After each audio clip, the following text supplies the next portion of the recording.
अरे कोई है? प्यास लगी थी, क्या करूं? कोई है क्या? राम राम पंडित जी। राम राम। कहिए क्या सेवा करें आपकी? बड़ी दूर से आ रहा था, गला सूख रहा है, थोड़ा पानी मिल जाता तो। पानी तो है, आप पिला भी सकते हैं, लेकिन तनिक प्रॉब्लम। अरे कोई प्रॉब्लम नहीं है, तुम पानी पिलाओ, फिर प्रॉब्लम भी सॉल्व कर देंगे। वो तो ठीक है पंडित जी, लेकिन प्रॉब्लम बताने से पहले अगर पानी पिला दिया तो प्रॉब्लम बढ़ जाएगी। देखो भैया, मैं चक्कर आ रहा है, हमारी जान निकली जा रही है। पहले पानी, पहले प्रॉब्लम, पहले पानी, पहले प्रॉब्लम, अरे पहले पानी, पहले प्रॉब्लम। अरे ठीक है भाई, तुम अपनी पहले प्रॉब्लम बताओ। प्रॉब्लम तो आपकी है पंडित जी, हमारी नहीं। अरे हमारी तो एक ही प्रॉब्लम है, पानी। वो तो छोटा प्रॉब्लम है, लेकिन तुम्हारा दूसरा इससे भी बड़ा प्रॉब्लम है। अरे बताओ भैया, क्या प्रॉब्लम है जो तुम पानी नहीं पिला सकते हो? क्योंकि तुम मेरे हाथ से पानी पी नहीं सकते। अरे क्यों नहीं पी सकते भैया? हम तो मर रहे हैं, हम क्यों नहीं पियेंगे? इसलिए आप नहीं ना जानते कि हम कौन हैं। तो कौन हो? अरे हम वो हैं, सुबह झाड़ू लगाते हैं, दिन में जूता सिलते हैं, शाम को धोबी घाट पर कपड़ा धोते हैं। आपकी जात यहाँ है, हमारी यहाँ है।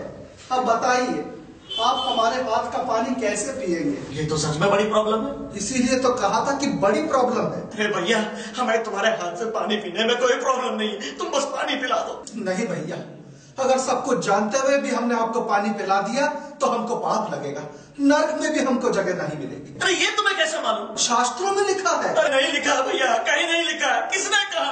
आप पंडित लोगों ने बोला, सब पंडित बोलते हैं। अरे मर जाऊंगा भैया, पानी पिला दो, वरना ब्राह्मण हत्या का पाप लगेगा। पानी पिला दिए तो शास्त्र हत्या हो जाएगी, हमसे ऐसा पाप न कराइए। अरे पिलवा दो भाई पानी, आशीर्वाद दूंगा स्वर्ग जाने का, मोक्ष दिला दूंगा। एक ब्राह्मण को पानी पिला दिया, हमारा मोक्ष का या चूल्हा में, ऐसा पाप न कराइए पंडित। अरे भैया, मर गया, गया मैं तो गया, अरे मर गया, चक्कर आ, अरे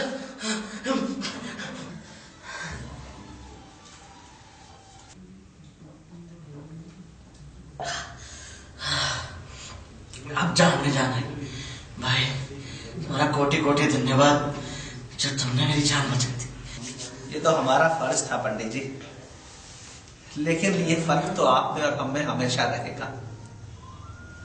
हमारे दलित भाई प्यास से मर गए, लेकिन आपकी ऊंची जात वालों के कुएं से उनको एक पानी की बूंद भी नसीब ना हुई। ये तो परंपरा है, उसमें मैं क्या कर सकता हूँ? आप तो बहुत ज्ञानी हैं पंडित जी, हम तो निपट गवार हैं। पर बस एक बात समझा दीजिए, सदियों से हमारे हाथ का छुआ खाना आपके लिए अशुद्ध हो जाता है।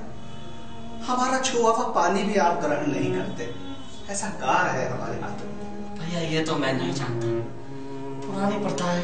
प्रथा, सती प्रथा भी तो थी, लेकिन जब आप लोगों ने अपनी लड़कियां जलती हुई देखी तो बदल गई प्रथा। पंडितों के लिए तो समुद्र पार करना भी वर्जित था, लेकिन जब डॉलर देखे तो बदल डाली प्रथा।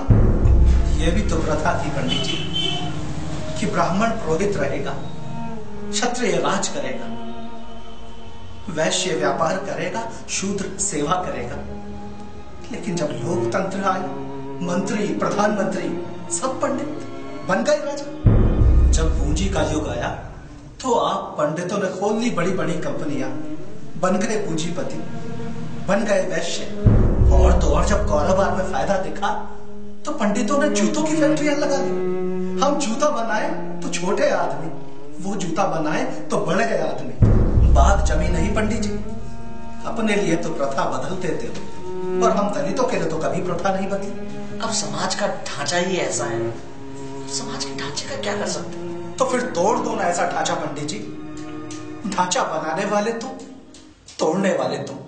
तो एक बार हम नीच जात वालों के लिए इस ढांचे को बदल दो पंडित जी। ये तो मेरे हाथ में नहीं है, ये सब तो बड़े बड़े शास्त्रों और धार्मिक किताबों में लिखा है। लोग कहते हैं कि तुलसीदास जैसे विद्वान ने कहीं लिखा है, ढोल गवार शूद्र पशु नारी ये सब ताड़न के अधिकारी। लेकिन तुलसीदास जी को क्या ये भान नहीं हुआ कि ढोल को तो पीटा जा सकता है, उसे कोई चोट नहीं लगती, लेकिन हम तो इंसान हैं, मनुष्य हैं, प्राणवान हैं। चोट लगने पर हमें भी दर्द होता है।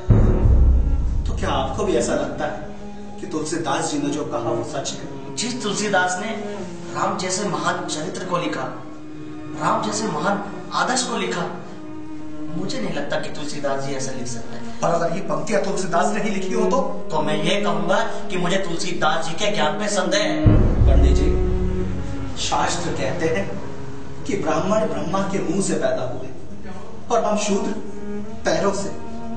क्या मनुष्य मनुष्य में ये भेद स्वयं ब्रह्मा जी ने किया है? बिल्कुल नहीं। स्वयं ब्रह्मा जी भी आकर इस बात को कहें तो मैं इस बात को नहीं मानूंगा। पर आपको क्या मालूम है पंडित जी, सदियों से चली आ रही इस कुप्रथा के कारण हिंदू धर्म का, हिंदू संस्कृति का कितना बड़ा नुकसान हुआ है। हमारे हजारों लाखों करोड़ों दलित भाई, कोई बौद्ध बन गया, कोई मुस्लिम बन गया, कोई ईसाई बन गया। क्या पंडितों को और ऊंची जात वालों को यह दिखाई नहीं देता कि उनकी जिद के कारण, इस कुप्रथा के कारण सदियों से हिंदू धर्म विभाजित रहा है? सही कहा दोस्त। अगर हम दलितों को नीच कहकर उनका अपमान करेंगे, उनको सम्मान नहीं देंगे, तो फिर क्यों रहेंगे वो हिंदू धर्म में? चले जाएंगे दूसरे धर्मों में। और तो और अंबेडकर जैसी महान आत्मा और बुद्धिजीवी हिंदू धर्म छोड़ के बौद्ध बन गए। और अगर हम अंबेडकर जैसे व्यक्तित्व का सम्मान नहीं कर सकते तो धिक्कार है हम पर। पंडित जी, अगर आप सब जानते हैं तो क्यों नहीं अपने समाज में ये आवाज उठाते? क्यों अपनी ऊंची जात वालों को नहीं समझाते कि अगर वो नहीं बदले तो लोग अपना धर्म बदल लेंगे? और अगर लोगों ने अपना धर्म बदल लिया तो भारत में एक और पाकिस्तान, एक और बांग्लादेश बन जाएगा। तुम ठीक कह रहे हो, पर मैं अकेला क्या कर सकता हूँ? क्यों नहीं कर सकते पंडित? जब तुम प्यास से मर रहे थे, क्या तुमने अपने जाति की परवाह की? अरे चाणक्य भी तो अकेला था और उसने अकेले पूरे भारतवर्ष को एक कर दिया। अरे पंडित, गौतम बुद्ध भी तो अकेले थे, लेकिन उन्होंने एशिया में पूरे धार्मिक क्रांति ला दी थी। महात्मा गांधी भी तो अकेले थे, लेकिन ब्रिटिश साम्राज्य की जड़ें हिला दी थी। अरे पंडित, तुम खड़े हो जाओ। क्या तुम्हारी जाति का कोई ब्राह्मण या ठाकुर खड़ा हो जाए इस कुप्रथा के खिलाफ, तो हम क्या, पूरे देश का कल्याण हो जाएगा, पूरे दलित समाज का कल्याण हो जाएगा।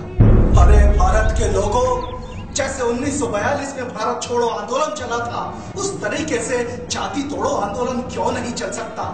यदि ऐसा नहीं हुआ तो भारत का उद्धार कोई नहीं कर सकता। स्वयं भगवान भी भारत का उद्धार नहीं कर सकते। 1000 साल तक की गुलामी जो हमने सही है, उससे भी बदतर जीवन हमें भोगना पड़ेगा। और अगर